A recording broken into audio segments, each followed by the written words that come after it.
messieurs, bonjour. Si vous venez de nous rejoindre sur JMTV+, vous êtes dans le bœuf politique qui reçoit une fois encore aujourd'hui Alain Belleté, grand lanceur d'alerte devant l'Éternel, qui est venu du Cameroun avec des choses croustillantes pour vous. Et pour le seconder, Bertil Okamit, auteur de ces livres Folie et Calvaire de migrants. Voilà, quelqu'un qui m'a un peu emboîté le pas. N'est-ce pas, Bertil Okamit? Justement, après au magnifique livre que j'ai lu. Ils ont vendu mon frère, il y a eu ceci qui retrace les parcours des migrants que nous sommes. Voilà, on va dire ça comme ça, n'en déplaise à quelqu'un qui se prénomme Eric. Alain Belleté, bonjour. Bonjour, monsieur Morfo. Vous vous prénommez pas Eric aussi, rassurez-moi. Non, pas du tout, Alain Bertrand. Alain Bertrand. Ah, c'est mon Alain bon, Bertrand. C'est mon bon mot alors. Oui. Parce que Bertil Okamit, c'est Bertrand Sikadi. C'est son vrai nom. Bon, donc ça c'est des noms occidentaux. Bon. Voilà, c'est Xavier Bertrand qui va être content. Alain Belleté.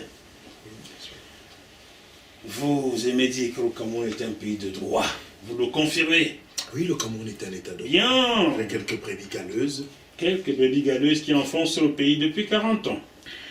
Oui, c'est dans ce pays qu'une autoroute n'a même pas été bitumée. 50 km n'ont pas été bitumés, mais ont englouti les budgets des autoroutes occidentaux, quoi. C'est toujours un pays de droit et bien dirigé. 60 km en 12 ans. En 12 ans de bitumé. Et il manque encore 136 km, je crois. Voilà, pour aller à la capitale économique et à la capitale politique. Et le coût, Bertil Okamit, c'est l'autoroute qui est le plus cher au monde. Au plus cher au monde. Oui. C'est comme on a le stade le plus cher au monde aussi. Et qui n'est même pas encore terminé. Qui n'est pas terminé. Récemment, avec 60 milliards de francs CFA, On a sorti une université. Diamnadio au Sénégal. Magnifique. Au Sénégal. Avec sur la route qui va à Ndour.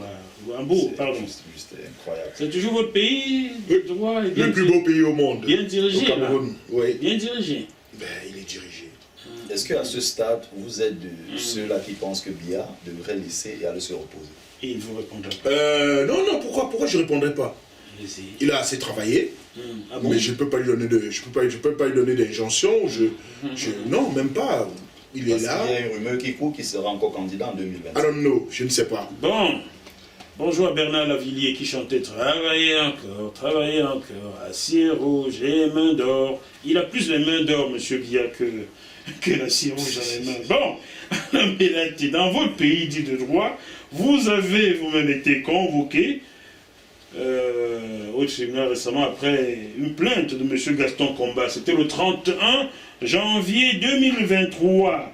Vous n'avez pas été auditionné à ce jour, mais vous êtes vu signifier un renvoi devant le juge pour des faits dits concordants. De quoi enlève-t-il? Non, en fait, monsieur Comba, première chose qu'il faut rappeler, il a pris le papier en tête de l'Assemblée. L'Assemblée nationale. L'Assemblée nationale. Il porte plainte en sa qualité de secrétaire général au nom de l'Assemblée, ce qui est une aberration, parce que le seul à pouvoir atteindre l'Assemblée en justice, c'est le président de l'Assemblée qui s'appelle monsieur Kavaï Yégué. L'éternel président de l'Assemblée nationale. Quoi, moi j'ai connu Tandemuna. Que lui, Non, j'ai connu Tandemuna. Vous me parlez d'un temps que le moins de 50 ans peut faire connaître. Anyway. Donc, je dis, rien que pour ce fait déjà, le magistrat devrait comprendre qu'il ne peut pas se saisir de ça. Il y a vice de procédure. Voilà, bon. Mais en plus de ça, on est allé plus loin. Je n'étais pas disponible parce que j'étais venu à l'hôpital. Je suis revenu, j'ai été auditionné en juin, je crois, de la même année ou en mars, en juin ou avril, quelque chose. 2022. Bien. Mais à ma grande surprise, j'attends tranquillement.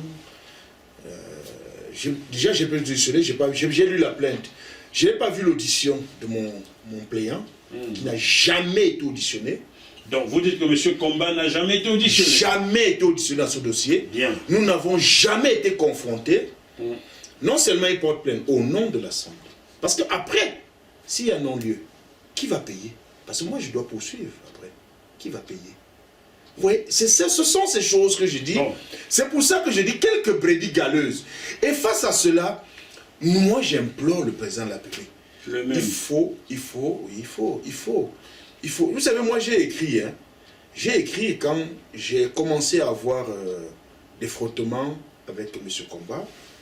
J'ai écrit, j'ai relaté les faits. C'est pour ça que... Vous avez cru à qui? À la présidente de la République. À la présidente de la République ou bien au président de la République, parce que c'est... Au président de la République. C'est pour ça que un peu les autorités camerounaises étaient en alerte sur ce dossier. Je suis resté calme, je n'ai pas divulgué ce que j'ai fait. Alors, quand il a posé son acte, moi j'ai informé que j'ai reçu la convocation. Et ça, tout ça a déboulé derrière. Et je dis, ce qui est aberrant, c'est que vous voyez des magistrats correctement formés qui décident de se saisir d'une plainte signée d'un secrétaire général au nom de l'Assemblée, de poursuivre dessus et de ne même pas pouvoir prêter attention que celui qui poursuit, celui qui porte plainte n'est pas auditionné. Est-il habilité déjà à déposer une plainte? Non seulement il n'est pas habilité, il n'est pas auditionné, vous n'êtes pas confronté et qu'on vous renvoie devant le juge. Seigneur. Ce sont des magistrats du Cameroun. C'est le même... Écoutez, attendez, je vais vous faire une précision. Ouais. C'est le même magistrat. Comment il s'appelle? Non, je ne diffuse pas les noms. On va chercher, on va trouver le nom. C'est le même magistrat. Quand vous arrivez devant elle, sur plainte d'Amourou Belinga, vous allez en prison. C'est pas Madame Sarah... Je ne donne pas le nom. On va trouver le nom. Vous suivez le regard. C'est le même magistrat qui a mis Madame Vogo en prison sans aucune preuve. Je le dis haut et fort parce que je me suis assis pendant 4 audiences. J'ai écouté les débats. Il n'y a rien dans ce dossier. Mes chers compatriotes, c'est l'occasion de... Voilà les choses sur lesquelles nous devons nous lever pour aller demander que les choses soient claires dans nos tribunaux. C'est le même magistrat. C'est le même magistrat. La même, on va dire. Moi, je ne donnerai pas bien orienté qu'on sache que c'est... Je ne donnerai pas de... C'est le même magistrat. Devant qui, et quand vous arrivez, pour ce Nguetsa Honoré, vous n'avez qu'une solution, c'est la prison. C'est là où mon frère et ami est aujourd'hui embastillé. D'accord?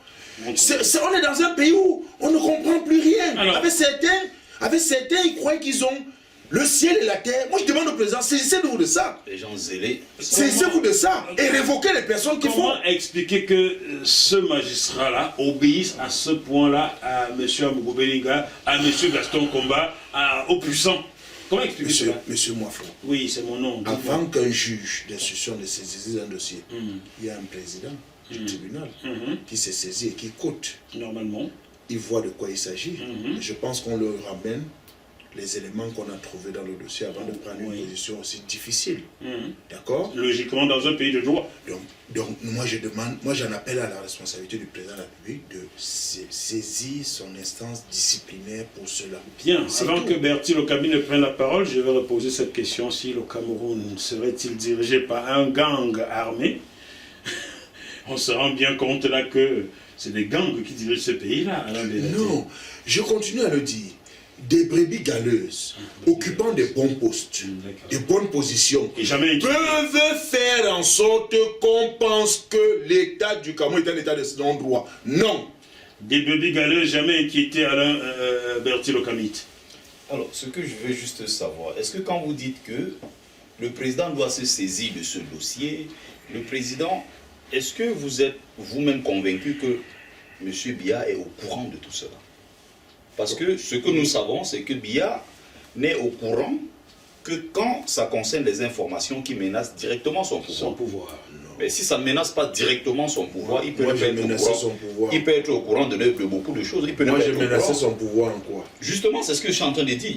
Puisque ce n'est pas un dossier qui menace directement lui son pouvoir, parce que son objectif c'est de régner le plus longtemps possible.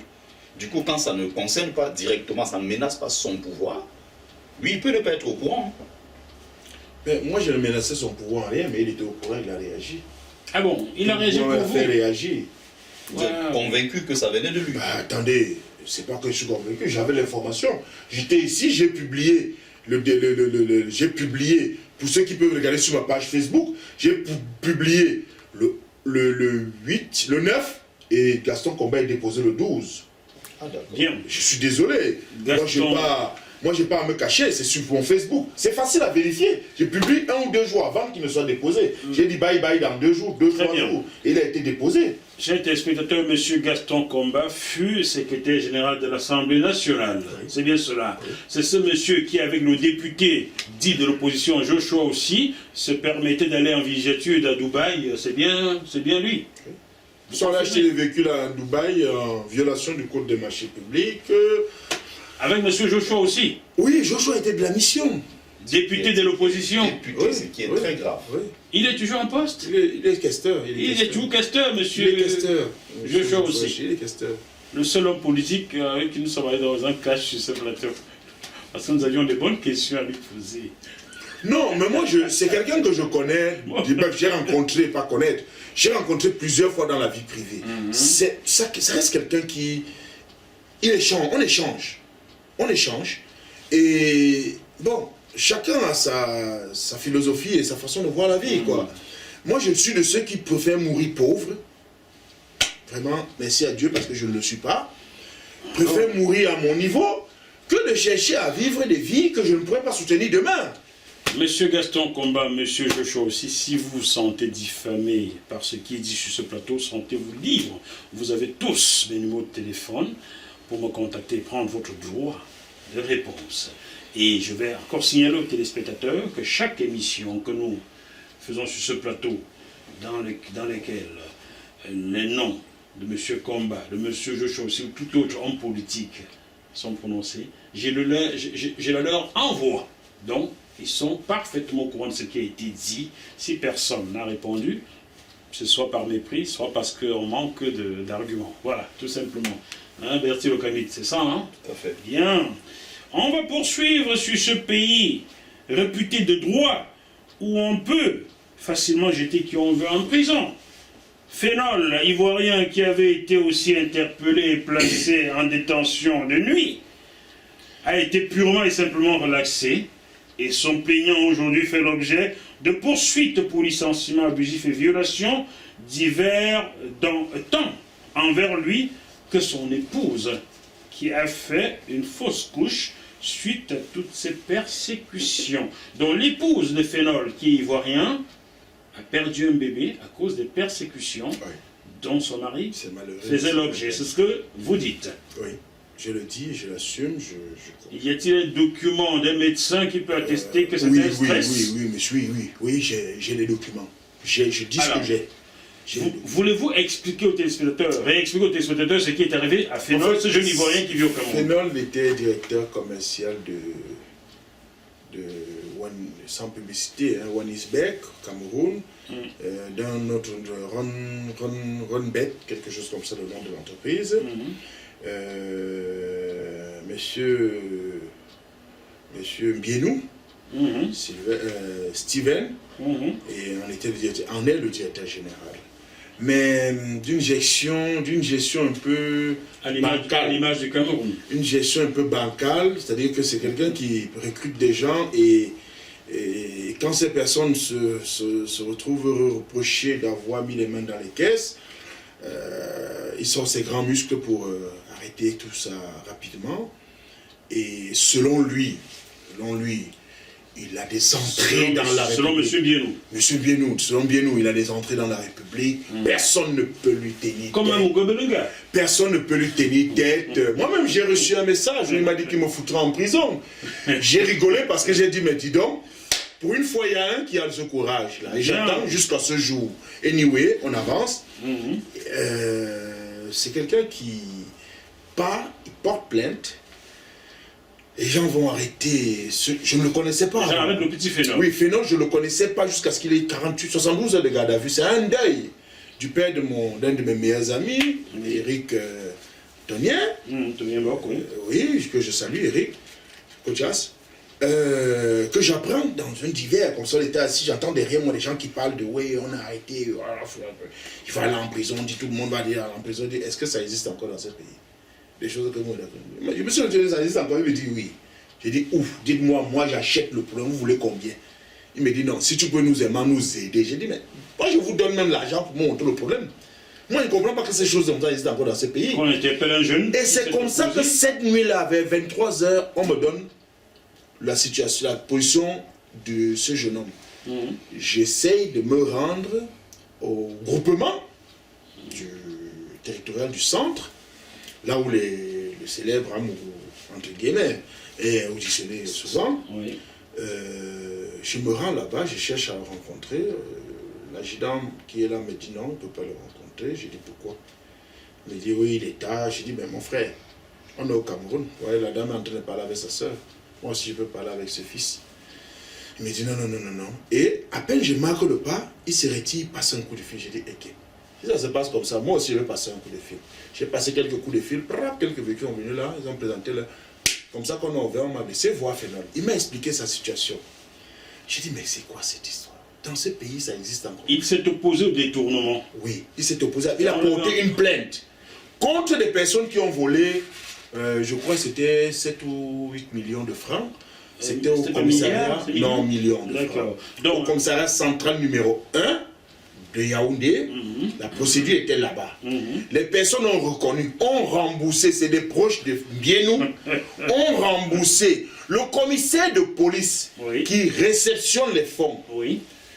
On ne sait pas comment il était en contact avec Bienou, finalement, décide de ne pas remettre l'argent à Fénol et lui dit venu le lendemain matin, on le ménote, on défère avec donc, son mise en cause. J'explique pour les nuls. Vous travaillez dans une entreprise, vous contrôlez les fonds, des collègues détournent l'argent, vous déposez une plainte, vous les amenez à rembourser cet argent au commissaire, le commissaire vous convoque, au lieu de vous rendre cet argent pour que vous restituiez à la caisse, il vous informe que votre directeur a demandé de laisser. Votre directeur général a demandé de laisser. Il dit non, c'est moi qui suis responsable de la politique commerciale. Je ne peux pas laisser. Finalement, on fait revenir le mandat, on le défère avec les autres, les mises en cause. Donc, on défère celui qui a dénoncé le lanceur d'alerte et arrivé au parquet, le procureur est vigilant. Et il se rend compte du tissage. Il relaxe tout le monde. Il dit au jeune homme, Fénol, allez récupérer votre argent comme ça là. Quand il vient, les gars le tournent, le commissaire le tourne, il le tourne. En même temps, j'interpelle le délégué général, parce que cette affaire reste pendant dans vos services, à la discipline. Le commissaire aurait promis rembourser l'argent. Chaque fois, il dit qu'il est parti à la Cannes, il est parti au mondial avec l'équipe, machin, il arrive, il va rembourser. Il faut réouvrir cette affaire. Il faut donner le nom de ce commissaire. Le nom de ce commissaire m'échappe. Bon, trouvez-le moi. Mais il est commissaire principal. Je vais vous l'envoyer sous 40, même pas, cet après-midi. Je veux son nom. Je vais demander à mon assistant de m'envoyer son nom, parce que j'ai tout ce dossier. Donc, le commissaire doit rembourser les 7 500 000. Et après, il fabrique un document disant qu'ils ont remis l'argent à Fénol. Et bien nous prend ça, il ne vient plus au commissariat porter plainte, il va à la gendarmerie porter plainte. Il fabrique ça avec une histoire de diffamation en personnalité. Lui, il est une personnalité. Il aurait un garde du corps. Mais voilà le pays dans lequel on vit en réalité. C'est-à-dire que quelques loupards, quelques voyous circulent et ils prennent des bodyguards, ils se disent d'avoir des gardes du corps. Et on arrête. Ironie du sort, le petit Kiki. Mon petit Kiki, je découvre après que c'est Kiki qui va interpeller ce fiston Fénol, chez lui. Kiki, c'est un jeune frère. Un jeune qui se fait passer pour un agent civil qui n'en est pas, c'est un civil. C'est un civil qui sert d'appât au groupement pour arrêter des personnes. Mais qui servait parce qu'il est décédé. Il m'a appelé 2 ou 3 jours avant, quand il a découvert que j'étais en train de vouloir passer à une autre phase de ce dossier. Il m'a appelé pour me dire, grand frère, vraiment, je te demande pardon. J'ai fait une bêtise. C'est après qu'il découvre que cet enfant est proche de toi. J'ai dit, non, il n'était pas proche de moi, jusqu'à ce qu'il entre dans vos griffes. Je le connais 72 ans à peine après. Donc, voilà la situation de Fénol. Et au jour d'aujourd'hui, j'interpelle le ministre de la Justice, le président de la République, Madame le directeur des affaires, de la discipline du ministère de la Justice, veillez en sorte que Sembienou, Steven, ne parle plus de la justice camerounaise dans les termes qu'il le fait, de faire arrêter les gens. Il a les moyens, les magistrats sont à sa botte. C'est trop sale pour notre pays. On dirait le frère jumeau d'Amougou Belinga. En tout cas, celui que moi je connais, celui que j'ai vécu et celui dans lequel je vis jusqu'à ce jour, ce n'est pas celui-là que je connais. Donc, soit vous acceptez que des gens de ce genre continuent à piétiner la justice camerounaise, à la mépriser, à l'instrumentaliser aux moyens qu'ils disent avoir parce qu'il fraude fiscalement, je le dis parce que je suis dans une procédure... Ça n'engage que vous. Hein. Non, Moi, non, monsieur... Restons sur la question. Monsieur Moifo, oui, restons vous me connaissez déjà assez. Je crois... Bon, je ne dis pas quelque chose que je ne détiens pas je vais rester dans mon comme conducteur document. du jour quand même. Hein. Donc, je dis, c'est même ces mêmes personnes qui ne payent pas les impôts qui servent à nous faire les routes, à construire les hôpitaux et les consommateurs. Peut-être ont-ils raison, vu comment bitume l'autoroute depuis 12 ans, ça n'a fait que 60 km. C'est la raison pour laquelle ils payent plus d'impôts. Vous avez compris le pays qui est le vôtre là, qui est un pays de droit. Hein? Je pense qu'il y a encore beaucoup de choses à faire. Celui qui dénonce se va en prison et le commissaire garde l'argent. C'est drôle. C'est juste... À votre avis, il a voulu créer un problème dans le problème pour garder les sous, le commissaire, non, Alain Bélaté? Mais ils se sont partagés l'argent. Ils se sont partagés, qui? Ils se sont bien ou appris l'argent et ils ont fabriqué un faux document disant que Phénol avait récupéré de l'argent. Et pour revenir à cette affaire, dans le cadre du contrôle fiscal qu'ils ont, un m'a approché qui est fonctionnaire, écoutez bien, il est fonctionnaire à la mairie du 7e arrondissement de Yaoundé, qui est venu me voir pensant pouvoir aller corrompre les agents des impôts, passant par moi. Oula. Je lui ai dit, vous avez une seule chose à faire, mot pour mot, même dans un message, allez et payez vos impôts normalement. Tout fonctionnera bien pour vous comme pour nous. Et si vous voulez me donner une bouteille de jus ou une bouteille d'eau, parce que moi je bois que de l'eau, ce sera la bienvenue. Très bien. Puis ce jour, ça a tourné dans les insultes. Non, ça a tourné dans des messages insultes. Il m'a traité de tous les mots d'oiseau, comment ils peuvent acheter un certain Meva, qui a la procédure disciplinaire, le commissaire principal Meva, qui a la procédure disciplinaire de ces bandits policiers qui ont pris de l'argent, déclarant que c'est Phénol qui l'avait pris. Et qui l'ont escroqué aussi. Donc, voilà comment il a commencé à vouloir me laisser passer pour ce que je n'étais pas. Je suis désolé, j'ai un rendez-vous, donc je vais devoir quitter le plateau. Ben écoutez, merci beaucoup d'être venu. Sachez que vous êtes éternellement le bienvenu sur GMTV+. Voilà, vous revenez quand vous voulez, avec des sujets qui vous intéressent. Et sentez-vous libre d'être régulier d'ailleurs, car je vous connais assez riche pour apporter quelque chose aux populations qui vous suivent. Merci, voilà. C'est ma maison de toute façon. Tout à fait. Donc, voilà. Merci à vous, merci à Alain Bélaté. Merci. Donc, la pub, s'il vous plaît. Cette émission vous est proposée par Acto Consulting. Entreprise spécialisée dans la transformation digitale en Europe de l'Ouest et en Afrique centrale. Nos services, conseil et intégration Customer Experience, conseil et mise en place de vos programmes de carte de fidélité, outsourcing informatique. Retrouvez-nous au 15 rue d'Aïol 75001 Paris, sur www.acto-consulting.com, sur contact@acto-consulting.com et au 0033783987422. Acto Consulting. Bon retour sur le plateau de JMTV+. Vous êtes toujours dans le bœuf politique. Nous parlions de ce lanceur d'alerte en entreprise qui se retrouve en prison et l'argent confisqué. Pourtant, il a eu raison. Le jeune Phénol, que nous saluons bien entendu, j'espère qu'il nous regarde à la Bélaté. Oui. Voilà, il regarde beaucoup de vos émissions. C'est lui qui me rappelle même souvent, il y a eu ceci encore sur JMTV. Ah ouais. Ah ben il est abonné, je ne savais pas. Oui. Bon, bonjour, merci Phénol. Faites-nous signe un jour, envoyez-nous un petit mot et un jour peut-être, quand cette affaire sera tassée, je vous inviterai à vous-même en émission. Alors, Phénol a été emprisonné injustement, tel que vous me dites. Son épouse a perdu un enfant dû au stress engendré par cette situation. Tout à fait. Aujourd'hui, parle-t-on d'indemnisation de ce couple?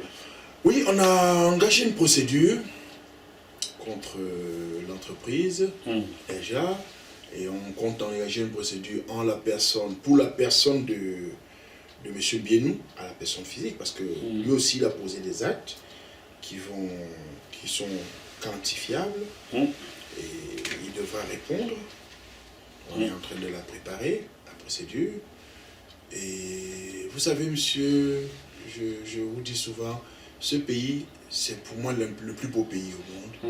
Et nous avons tout ce qu'il faut, toutes les choses qu'il faille pour pouvoir fonctionner bien. Mais seulement, on a quelques brebis galeuses. Quelques brebis galeuses à des postes qui sont souvent clés. C'est comme pour Phénol. On fout quelqu'un en prison avec des photocopies de documents. Photocopie d'audition. Je dis photocopie Des d'audition. photocopies, où sont... Photocopie d'audition. Photocopie de soi-disant PV de l'arrêt Mais où sont de les l'agence originaux? Atlantique. Où sont les originaux? Ben, il serait resté au groupement. Il serait resté au groupement. La loi dit quoi sur ce genre? Ben, monsieur, on dit la même chose. Nous avons des bonnes institutions. Nous avons de bonnes personnes, mais quelques brebis galeuses qui sont peut-être intéressées qu'à un billet de 10 000 ou à un billet de 100 000, à un billet de 100 Il 000 doit y avoir beaucoup. pour piétiner la loi. Il doit y avoir beaucoup de brebis galeuses dans ce Voilà. pays. Il a vu comment les gens fonctionnent. Hein? Bon. Et c'est comme ça que ce jeune homme, il croit être tellement puissant qu'il s'est autorisé de me dire qu'il me foutra en prison. J'ai rigolé. Alors, Alain Bellaté, il y a un autre qui nous intéresse. Nous souhaiterions vous entendre sur son cas. C'est le lieutenant Minot. Qui est le lieutenant Minot? Oh, voilà une autre pieuvre. Une autre pieuvre. Ouais, voilà. Vous êtes responsable de vos mots. Oui, oui. Ben oui. bon, ne soyez pas insultant. Bon, moi, je vais vous dire pourquoi je le dis. Non, mais écoutez, je n'ai peur de personne. Je n'ai pas peur. Je vous dis, je n'ai pas peur. Je ne suis pas des Camerounais qu'on influence, C'est pas parce qu'on qu'on le dit. C'est intimide. pas parce qu'on le dit. J'ai écrit contre des ambassadeurs, j'ai eu gain de Non, cause. attention. J'ai porté plainte, j'ai eu gain de cause. D'accord. J'ai porté contre des Alain organisations, j'ai eu gain Bellaté, de cause. qui est le lieutenant Minot? C'est ça ma question. Mais c'est celui qui a aidé à prendre mon fils Phénol, aujourd'hui mon fils, pour foutre en prison dans des photocopies de documents. Bien. Le lieutenant Minot, Et c'est le même. est-il de la police? Il est à la gendarmerie. C'est C'est le gendarme. même. C'est le même qui a enquêté sur le dossier de Laetitia et son mari qui ont acheté un véhicule chez un concessionnaire avec un chèque de banque qui a voulu quand même démontrer que cette affaire n'a pas été achetée alors que le compte a été débité. Après, il commence à vouloir le numéro du père pour appeler, pour être en contact avec le père parce qu'il est à la présidence de la République. Voilà le pays dans lequel on est. Donc vous dites que le père du lieutenant Minot... Non, le père de la jeune fille. De la jeune fille. Ah, il a appelé pour essayer de calmer l'affaire parce que ça commençait à se faire. Après, l'époux et sa femme ont porté plainte contre lui au niveau du ministère de la Défense parce qu'il faut commencer par là. C'est une faute d'un homme du corps. D'un officier de... C'est parti à la cellule, il a été auditionné, et tout. Il y a eu une discussion que j'ai eue avec le beau, eh ben, il a été sanctionné. Quelle a été sa sanction? Ben, je crois que d'après ce qui se disait, c'est qu'on a lui retiré l'arme, le renvoyer dans une unité à l'extrême nord, avec un retard de galon, au port de galon. Mais voilà. C'est pourquoi je vous dis que non, ça va suivre. Ça commence par là. On commence petit. Attendez. Alain Bellaté. Oui. La punition d'un militaire au Cameroun, c'est dans l'affectation à l'extrême nord, car j'en connais. Affectation disciplinaire. Je connais un autre, le lieutenant-colonel Vundi, qui était à Douala. On l'a affecté disciplinairement, toujours au nord, vers Koussiri. Le nord, c'est pas le Cameroun. Pourquoi est-ce que lorsqu'on envoie quelqu'un là-bas, c'est une affectation disciplinaire? Non, attention. Quand vous êtes chef, Oui. comme vous étiez chef à Douala, on vous envoie aux ordres. Même si on vous envoie aux ordres à Yaoundé, vous n'êtes plus rien. Bon. Donc, le lieutenant Minot a été affecté à Koussiri. Puisque je vous ai envoyé ce que Kiki écrivait Très bien. sur son statut avant sa mort. J'ai Je vous l'ai envoyé. J'ai lu. Il a reconnu clairement que c'est à cause de l'argent. J'ai lu Il m'a cela. envoyé ce message et moi je vous l'ai envoyé. Voilà pourquoi j'ai posé la question sur vous, mon cher lieutenant Minot. Je ne vous connais pas, mais je reçois les choses. Et mon rôle de journaliste veut que je pose des questions. Si jamais votre hiérarchie vous permet de prendre votre droit de réponse, sentez-vous libre. Et je serai très heureux de vous avoir sur ce plateau, même en vision. Bien. Chers téléspectateurs, on se retrouve pour la dernière partie de cette émission dans quelques minutes. A tout de suite.